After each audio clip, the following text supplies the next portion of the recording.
MM ರಾಜಿಬಾಯಿ ಸಂಪಾದಕತ್ವದಲ್ಲಿ ಗಡಿನಾಡು ಸಮಾಚಾರ YouTube ಚಾನೆಲ್ಗೆ ಸ್ವಾಗತ. ನಾನು ತ್ರಿವೇಣಿ ಬಡಿಗೆ. ಗಡಿನಾಡು ಸಮಾಚಾರಕ್ಕೆ ಸ್ವಾಗತ.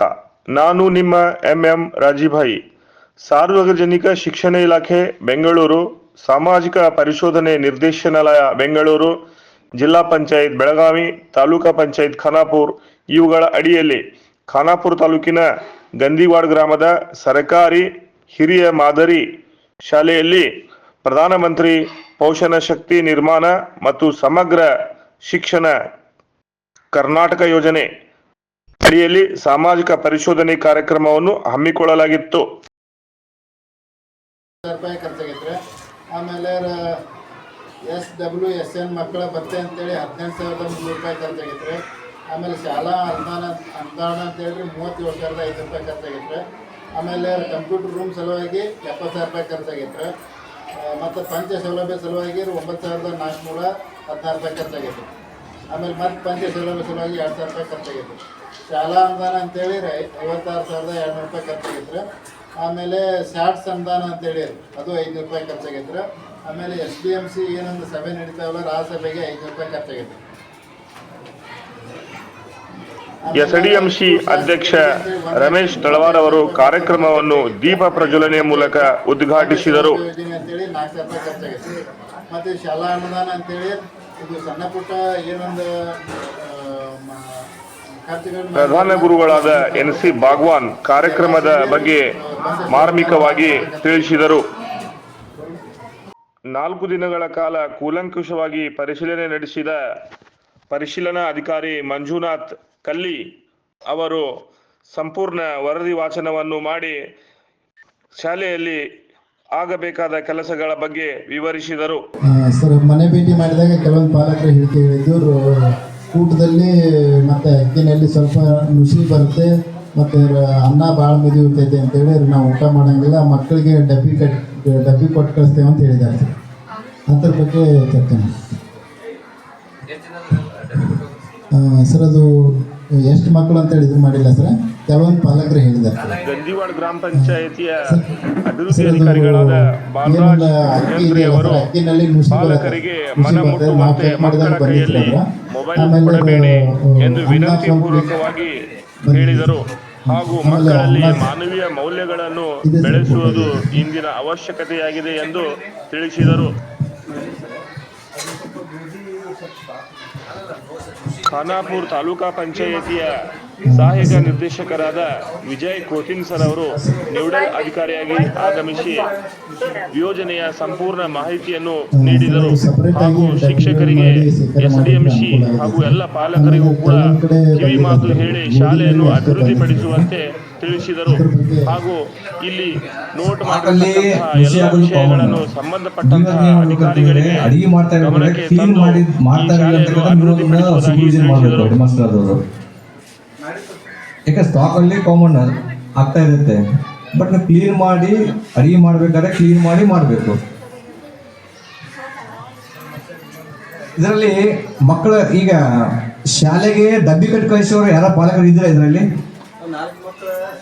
ಹಾಂ, ಓಕೆ.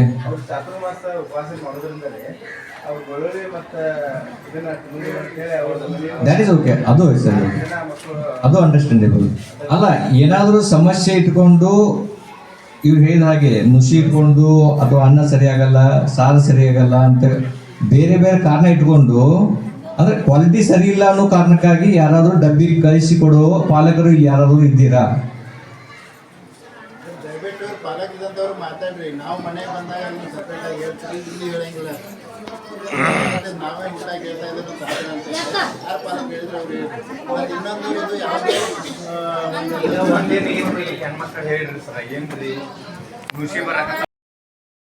ಹೆಚ್ಚಿನ ಸಂಖ್ಯೆಯಲ್ಲಿ ಆಗಮಿಸಿದ ವಿದ್ಯಾರ್ಥಿಗಳ ಪಾಲಕರು ತಮ್ಮ ಅಭಿಪ್ರಾಯಗಳನ್ನು ವ್ಯಕ್ತಪಡಿಸಿದರು. ಹಾಗೂ SDMCಯ ಎಲ್ಲ ನಿರ್ದೇಶಕರು, ಗ್ರಾಮದ ಗಣ್ಯರು ಉಪಸ್ಥಿತರಿದ್ದರು. ನೋಡಿ, ಒಂದು ನಿಮಿಷ. ಈಗ ಈ ಕಾರ್ಯಕ್ರಮದ ಉದ್ದೇಶ ಹೇಳಿದ್ರ ಈಗ ಎಸ್ಡಿಎಂಸಿಯ ಎಲ್ಲ ಏನು ಸದಸ್ಯರು, ಒಂದು social ಶಾಲೆಯ meeting ಎಲ್ಲ ಮಾಡ್ತಾ ಇದೀವಲ್ಲ, ಶಿಕ್ಷಕರು, ಪ್ರಧಾನ ಗುರುಗಳು ಈ ಉದ್ದೇಶ ಸ್ವಲ್ಪ ಕಾರ್ಯಕ್ರಮವನ್ನು ಗೊತ್ತಿರ್ಲಿ. ಯಶಸ್ವಿಗೊಳಿಸಲು ಇಷ್ಟು ಏನಾಗಿತ್ತು ದುಡಿದರು. ಅಂತಂದ್ರೆ ಸುಮಾರು ವರ್ಷಗಳಿಂದ ಏನಿದೆ ಈ ಒಂದು ಮಧ್ಯಾಹ್ನದ ಬಿಸಿ ಊಟ ಪ್ರೋಗ್ರಾಮ್ ಇದೆ, ಹೌದಾ? ಆದ್ರೆ ಅದು ಯಾವ ರೀತಿಯಾಗಿ ಎಷ್ಟರ ಮಟ್ಟಿಗೆ ಎಷ್ಟು ಗುಣಾತ್ಮಕವಾಗಿ ಅದು ಇಂಪ್ಲಿಮೆಂಟ್ ಆಗ್ತಾ ಇದೆ ಅಂತಕ್ಕಂಥದ್ರ ಬಗ್ಗೆ ಇನ್ನೂವರೆಗೆ ನಮ್ಮಲ್ಲಿ ಯಾವುದೇ ರೀತಿಯಾದಂತಹ ಮಾನದಂಡಗಳು ಇರಲಿಲ್ಲ ಚೆಕ್ ಮಾಡಲಿಕ್ಕೆ. ಸರ್ಕಾರ ಈ ಪ್ರೋಗ್ರಾಮ್ ಮಾಡಿದ ಉದ್ದೇಶ ಏನಂತಂದ್ರೆ ಈ ಕಾರ್ಯಕ್ರಮ ಎಷ್ಟರ ಮಟ್ಟಿಗೆ ಇಂಪ್ಲಿಮೆಂಟ್ ಆಗ್ತಾ ಇದೆ, ಇದರಲ್ಲಿ ಏನು ಲೋಪದೋಷಗಳು ಆಗ್ತಾ ಇವೆ ಅಂತಕ್ಕಂಥ ಚೆಕ್ ಮಾಡ್ಲಿಕ್ಕೆ ಇದು ಇದೆ. ಈಗ ನಾವೇನ್ ಮಾಡ್ತೀವಿ ಅಂತಂದ್ರೆ ಇವರು 4 ದಿನಗಳ ಕಾಲ ಸೋಷಿಯಲ್ ಎಡಿಟ್ ಮಾಡಿರ್ತಾರೆ. ನಿಮ್ಮ ಏನ ಮನೆಗೆ ಬಂದಿದ್ದಾರೆ, ಈ ಸ್ಕೂಲಲ್ಲಿ ಚೆಕ್ ಮಾಡಿದ್ದಾರೆ, ಅವರು ಕೆಲವೊಂದು ಇಷ್ಟಕ್ಕೆ ನೀವು ಓದಿ ಹೇಳಿದ್ರಲ್ಲ, ಇದನ್ನ ನಾವು ಏನ್ ಮಾಡ್ತೀವಪ್ಪ ಅಂತಂದ್ರೆ ಸಂಬಂಧಪಟ್ಟಂತಹ ಇಲಾಖೆಯವರಿಗೆ ನಾವು ಮುಟ್ಟಿಸ್ತೀವಿ. ಅದನ್ನ ಉದಾಹರಣೆ ಈ ರೇಷನ್ನಲ್ಲಿ ಬರ್ತಕ್ಕಂತಹ ಹುಳುಗಳಾಗಿರ್ಬೋದು, ಇದನ್ನ ಏನ್ ಮಾಡ್ತೀವಿ ಅಂದ್ರೆ ಅಕ್ಷರ ದೋಷ ಅಂತ ಒಂದು ನಮ್ದು ಇಲಾಖೆ ಇದೆಯಲ್ಲ, ಇಲಾಖೆಗೆ ಏನ್ ಮಾಡ್ತೀವಿ ಅಂತಂದ್ರೆ ಈ ಕಂಪ್ಲೇಂಟ್ ಅನ್ನು ನಾವು ಅಲ್ಲೇ ರೇಸ್ ಮಾಡ್ತೀವಿ. ರೇಸ್ ಮಾಡಿ ಮುಂದೆ ರಿಪೀಟ್ ಆಗದಂಗ ಮಾಡೋ ಉದ್ದೇಶನೇ ಇದೆ. ಅರ್ಥ ಆಯ್ತಾ? ಬಿಸಿ ಊಟದ ಅನ್ನದಲ್ಲಿ ನುಷಿ ಕಾಣಿಸಿಕೊಳ್ಳುತ್ತಿದ್ದು, ಇದರಿಂದ ಪಾಲಕರು ಕಳವಳವನ್ನು ವ್ಯಕ್ತಪಡಿಸಿದರು. ಹಾಗೂ ಈ ನುಷಿಗಳನ್ನು ಸಂಪೂರ್ಣವಾಗಿ ನಾಶ ಮಾಡಲು ಕ್ರಮ ಕೈಗೊಳ್ಳುವಂತೆ ನೋಡಲ್ ಅಧಿಕಾರಿಗಳು ಸೂಚಿಸಿದರು. ಏನಪ್ಪಾ ಅಂತ ಹೇಳಿದ್ರೆ ಪಾಲಕ ವರ್ಗದವರು ಮುಂಚೆ 7, 8, 10 ಮಕ್ಕಳು ಹಡಿತಿದ್ರ, ಅವಾಗ ಏನಪ್ಪಾ ಅಂತಂದ್ರೆ ಯಾರು ಹೊಡೆದ್ರು ಬಡದ್ರು ಕೇಳ್ತಿರ್ಲಿಲ್ಲ. ಈ 1, 2 ಅಂತಾನೆ ನಾವು ಪಾಲಕರು ಏನಾಗ್ಬಿಡ್ತೀವಿ, ಅಲರ್ಟ್ ಆಗಿಬಿಟ್ಟಿರ್ತೀವಿ. ಅದಕ್ಕಾಗಿ ಏನಪ್ಪಾ ಅಂತ ಹೇಳಿದ್ರೆ ಹಂಗೆಲ್ಲ ಮಾಡ್ಬೇಡ್ರಿ ಅಂತಂದ್ರೆ ಏನೋ ಒಂದು ದುರುದ್ದೇಶದಿಂದ ಅಂತೂ ಯಾರು ಹೇಳಿರುವುದಿಲ್ಲ, ಯಾರು ಹೊಡೆದಿರೋದಿಲ್ಲ ಟೀಚರ್ಸ್ಗಳು. ಹಾಗಾಗಿ ಎನಿವೆ ಇದೀಗ ನಮ್ಮ ಸಾಹೇಬರವರು ಕೆಲವೊಂದಿಷ್ಟು ಟಾಸ್ಕ್ಗಳನ್ನ ನಮಗೂ ಕೂಡ ಕೊಟ್ಟಿದ್ದಾರೆ ನಮ್ಮ ಇಲಾಖೆಯಿಂದ. ಅದು ಈ ಶಾಲೆಯ ಮೈದಾನ ಆಗಿರಬಹುದು, ಶೌಚಾಲಯ ಆಗಿರಬಹುದು, ಅಥವಾ ಫ್ಯಾನ್ಸ್ಗಳಾಗಿರಬಹುದು, ನೀರಿನ ಬಗ್ಗೆ ಆಗಿರಬಹುದು, ಇನ್ನಿತರ ಏನು ಬೇಸಿಕ್ ಫೆಸಿಲಿಟೀಸ್ ಅಂತ ಕರಿತೀವಿಯೋ, ಮೂಲಭೂತ ಸೌಕರ್ಯ ಅಂತ ಏನು ಕರಿತೀವಿಯೋ, ಅದನ್ನೇನಪ್ಪಾ ಅಂತ ಹೇಳಿದ್ರೆ ನಮ್ಮ ಗ್ರಾಮ ಪಂಚಾಯಿತಿಯ ಒಂದು ಸಾಮಾನ್ಯ ಸಭೆಯಲ್ಲಿ ಇಟ್ಕೊಂಡು ತಾವೇನು ಹೆಡ್ ಮಾಸ್ಟರ್ ಕೊಡ್ತೀರೋ ಒಂದು ಕೋಆರ್ಡಿನೇಷನ್ ಇರಬೇಕು sir. There must be coordination in between all departments. ಈಗ ಹೆಂಗೆ ಪಾಲಕ, ಶಿಕ್ಷಕ ಮತ್ತು ವಿದ್ಯಾರ್ಥಿ 3 ಜನಗಳು ಸೇರಿದಾಗ ವಿದ್ಯಾರ್ಥಿಯ ಜೀವನ ಉಜ್ಜೀವನ ಆಗ್ಲಿಕ್ಕೆ ಸಾಧ್ಯತೆ ಇದೆ ಅಂತ ಏನು ಸಾಹೇಬರು ಹೇಳಿದ್ರು. ಈಗ ನೋಡಿ, ಈಗ ಪ್ರಧಾನಮಂತ್ರಿ ಪೋಷಣ ಶಕ್ತಿ ನಿರ್ಮಾಣ, ಈಗ ಹಾಲು ಕುಡದಂತೆ ಮಕ್ಕಳು ಬದುಕೋದಿಲ್ಲ ಅಂತ ಕಾಲಾಗ ಇಲ್ಲಿ ನಾನು ಸಾಕಷ್ಟು ಇಲ್ಲಿ ಬಂದ ನಂತರ ನೋಡಿದಾಗ ಸರ್ ಶಿಕ್ಷಣ ಸಾಕಷ್ಟಿದೆ, ಸಾಕಷ್ಟು ವಿದ್ಯಾವಂತರು ಇರ್ತಾರೆ. ಆದ್ರೆ ಏನಪ್ಪಾ ಅಂತಂದ್ರೆ ಮಾನವೀಯ ಮೌಲ್ಯಗಳು ನಮ್ಮಿಂದ ದೂರ ಆಗ್ತಾ ಇರ್ತವೆ. ಅದಕ್ಕಾಗಿ ಏನಪ್ಪಾ ಅಂತ ಹೇಳಿದ್ರೆ ಶಾಲೆಯ ವಾತಾವರಣದಲ್ಲಿ ಮಾನವೀಯ ಮೌಲ್ಯಗಳ ಜೊತೆಗೆ ಏನಪ್ಪಾ ಅಂತ ಹೇಳಿದ್ರೆ ಶಿಕ್ಷಣವನ್ನು ಕಲಿಸಿರ್ತಾರೆ, ಶಿಕ್ಷಣ ಜೊತೆಗೆ ಮಾನವೀಯ ಮೌಲ್ಯವನ್ನು ಕಲಿಸಿರ್ತಾರೆ. ಅಲ್ಲಿ ಸಿಕ್ಕರೆ ಮಾತ್ರ ಸಾಕಾಗೋದು. ಏನಪ್ಪಾ ಅಂದ್ರೆ ಜನನಿ ತಾನೇ ಮೊದಲು ಗುರು ಅಂತ ಹೇಳ್ತಾರೆ. ನಮ್ಮ ತಾಯಿಂದರು ಏನಪ್ಪಾ ಅಂತ ಹೇಳಿದ್ರೆ ಅವರ ಮಡಿಲಲ್ಲಿ ಇರ್ತಕ್ಕಂಥ ಮಕ್ಕಳಿಗೆ ಅನೇಕ ಮಾನವೀಯ ಮೌಲ್ಯಗಳನ್ನ, ಅದು ದೇಶಭಕ್ತಿ ಇರಬಹುದು ಅಥವಾ ಏನಪ್ಪಾ ಅಂತ ಹೇಳಿದ್ರೆ ಇನ್ನಿತರ ದುಶ್ಚಕ್ರಗಳಿಗೆ ಬಲಿಯಾಗದೆ ತಮ್ಮ ಜೀವನವನ್ನ ರೂಪಿಸ್ಕೊಳ್ತಕ್ಕಂಥದ್ದಾಗಿರಬಹುದು, ಅದನ್ನೆಲ್ಲ ನಾವು ಕಲಿಸಲೇಬೇಕಾಗಿರುತ್ತೆ. ನನ್ನ ಹತ್ರ ಸಾಕಷ್ಟು ಕಂಪ್ಲೇಂಟ್ ಬರುತ್ತೆ, ಇದನ್ನ ಬಂದ್ ಮಾಡಿಬಿಡಿ ಅಂತ ಹೇಳಿ. ಯಾವ್ದೋ ಒಂದು MSL ಬಂದೆ, ನಾನು ಹೋಗ್ಬೇಕಂತಂದ್ರೆ ನನಗೆ ಮೇಲಿಂದ ಒತ್ತಡಗಳು ಏನೋ ಒಂದು ರೀತಿಯಲ್ಲಿ. ಆದ್ರೆ ನಾವು ಅಲ್ಲಿ ಹೋಗದ ರೀತಿಯಲ್ಲಿ ನಮ್ಮ ಮಕ್ಕಳುಗಳನ್ನ ನಾವು ನೋಡ್ಕೊಂಡು ಬಿಟ್ಟವಪ್ಪ ಅಂತ ಹೇಳಿದ್ರೆ ಭಾರಿ ಅನುಕೂಲ ಆಗ್ತದೆ. ಈಗ ಸಾಕಷ್ಟು ಪೇಪರ್ಗಳಲ್ಲಿ ಓದ್ತಾ ಇರ್ತೇವೆ, ಮಕ್ಕಳುಗಳು ಏನಪ್ಪಾ ಅಂತಂದ್ರೆ ಗಾಂಜಾ, ಅಫೀಮು, ಚರಸ್ಸು ಅದಕ್ಕೆ ಇದಕ್ಕೆ ಬಲಿಯಾಗಿ ಅಲ್ಲಲ್ಲಿ ಏನಪ್ಪಾ ಅಂತಂದ್ರೆ ಕೊಲೆ, ಸುಲಿಗೆ, ದರೋಡೆಗಳು ಇವನ್ನೆಲ್ಲ ಕೇಳ್ತಾ ಇರ್ತವೆ. ಅದಕ್ಕೋಸ್ಕರ ಏನಪ್ಪಾ ಅಂತಂದ್ರೆ ಇದೆಲ್ಲದರಿಂದ ದೂರ ಇರಬೇಕಾಗಿತ್ತು ಅಂತಂದ್ರೆ ಒಂದು ಒಳ್ಳೆ ಶಿಕ್ಷಣ ದೊರಿಬೇಕು ಸರ್. ಈ ಊರು ಅತ್ಯಂತ ಪವಿತ್ರವಾಗಿರ್ತಕ್ಕಂಥದ್ದು, ಸಾಕಷ್ಟು ದೊಡ್ಡ ಅಧಿಕಾರಿಗಳಿದ್ದಾರೆ, ಬಹಳಷ್ಟು ಚೆನ್ನಾಗಿ ಇಲ್ಲಿ ಶಿಕ್ಷಣ ಸಿಗ್ತದೆ. ಅದರೊಟ್ಟಿಗೆ ಅದು ಅದು ಮಾನವೀಯ ಮೌಲ್ಯಗಳು ಬೆಳಿಲಿ ಅನ್ನುವಂತಹ ಮಾತನ್ನ ಹೇಳ್ತಾ, ಜೊತೆಗೆ ಇಲ್ಲಿ ಶಿಕ್ಷಕರಿಗೆ ಅಥವಾ ಹೆಡ್ ಮಾಸ್ಟರ್ ಹೇಳ್ತಾರೆ, ಯಾವ್ದಾದ್ರು ಒಂದು ಕಾರ್ಯಕ್ರಮ ಇತ್ತಪ್ಪ ಅಂತಂದ್ರೆ I don't no exactly sir this Poshan ಅಭಿಯಾನ ಇವ್ರು ಕಳಿಸ್ಬೇಕಾಗಿತ್ತು, ಯಾರಾದ್ರೂ ಸಂಬಂಧಪಟ್ಟಂತವ್ರು ನನಗೆ ಕಳಿಸ್ಬೇಕಾಗಿತ್ತು, ಹೆಡ್ ಮಾಸ್ಟರ್ ಅದು ಕಳಿಸ್ಬೇಕಾಗಿತ್ತು, ಸೋಷಿಯಲ್ ಆಡಿಟರ್ ಕಳಿಸ್ಬೇಕಾಗಿತ್ತು, ಯಾರು ನನಗೆ ಕಳಿಸ್ತಿಲ್ಲ. This is very not acceptable. ಇದು ನನಗೆ ಗೊತ್ತಾಗಿರಲೇಬೇಕು. Being as the panchayat development officer I don't know this matter sir. ನನ್ಗೆ ಗೊತ್ತಿಲ್ಲ, ಅಧ್ಯಕ್ಷರಿಗೆ ಕಳಿಸ್ಬೇಕು, ನನಗೆ ಕಳಿಸ್ಬೇಕು. ನಾ ಸರ್ ಕೇಳಿದೆ, ನಾವು ಸರ್ ಬಂದಾಗ ಇದು ಮಾಡಿದ್ರು, ಇದು ನನಗೆ ಗೊತ್ತೇ ಇಲ್ಲ ಅಂತ. At least you should call. ಒಂದು ಫೋನ್ ಮಾಡಿದ್ರು ಕೂಡ ನಾನು ಅವೈಲೇಬಲ್ ಇದೇ ಇರ್ತೇನೆ, ದಯವಿಟ್ಟು ಮಾಡಿ. ಯಾಕಂತ ಹೇಳಿದ್ರೆ ವಿತೌಟ್ ಕೋಆರ್ಡಿನೇಷನ್ ಮಾಡಕ್ ಆಗುದಿಲ್ಲ. ಒಂದು ಸಹಕಾರ, ನಿಮ್ಮ ಸಹಕಾರ ನಮಗೆ, ನಮ್ಮ ಸಹಕಾರ ನಿಮಗೆ ಇರಲೇಬೇಕು. ಇಲ್ಲ ಅಂತಂದ್ರೆ ಏನು ಇಲಾಖೆ ವತಿಯಿಂದ ಏನ ಇದಾಗಬೇಕಾಗಿರುತ್ತೋ ಅದೆಲ್ಲ ಜರುಗ್ತವೆ. ಅದಕ್ಕಾಗಿ ಏನಪ್ಪಾ ಅಂತಂದ್ರೆ ಏನೇ ಪ್ರತಿ ಶನಿವಾರ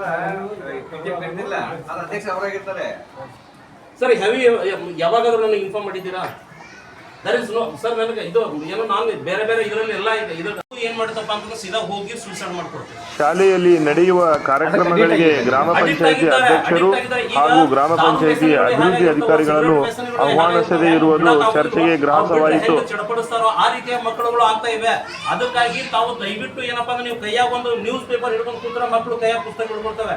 ನೀವು ಒಂದು ಪುಸ್ತಕ ಹಿಡ್ಕೊಂಡ್ರಪ್ಪ ಅಂತಂದ್ರೆ ಅವು ಪುಸ್ತಕ ಹಿಡ್ಕೊಳ್ತವೆ. ನೀವು ಖಂಡಿತವಾಗ್ಲೂ ಏನಾದ್ರು ಮೊಬೈಲ್ ಕೈಯಾಗ ಹಿಡ್ಕೊಂಡ್ರೆ 24x7 ಕೂತ್ರಿ ರಾತ್ರಿ ಮಲಗುವಾಗೂ ಅದೇ, ಬೆಳಿಗ್ಗೆ ಎದ್ದ ತಕ್ಷಣ ಅದೇ ಹಿಡ್ಕೊಂಡ್ ಬಿಟ್ರಪ್ಪ ಅಂತಂದ್ರೆ ದಯವಿಟ್ಟು ಯಾವ ಪಾಲಕರು ಬೆಳಿಗ್ಗೆ ಎದ್ದ ತಕ್ಷಣ ಮೊಬೈಲ್ ಅನ್ನು ಹಿಡ್ಕೋಬೇಡಿ. 1 ಗಂಟೆ ಲೇಟ್ ಆಗಿದ್ದು ಅನ್ಕೊಡ್ರಿ, 1 ಗಂಟೆ ಮೊಬೈಲ್ ಮುಟ್ಟಕ್ ಹೋಗ್ಬೇಡ್ರಿ. ಮಕ್ಕಳು ಎದುರುಗಡೆ ಭಾರಿ ಹಾಳಾಗ್ತವೆ.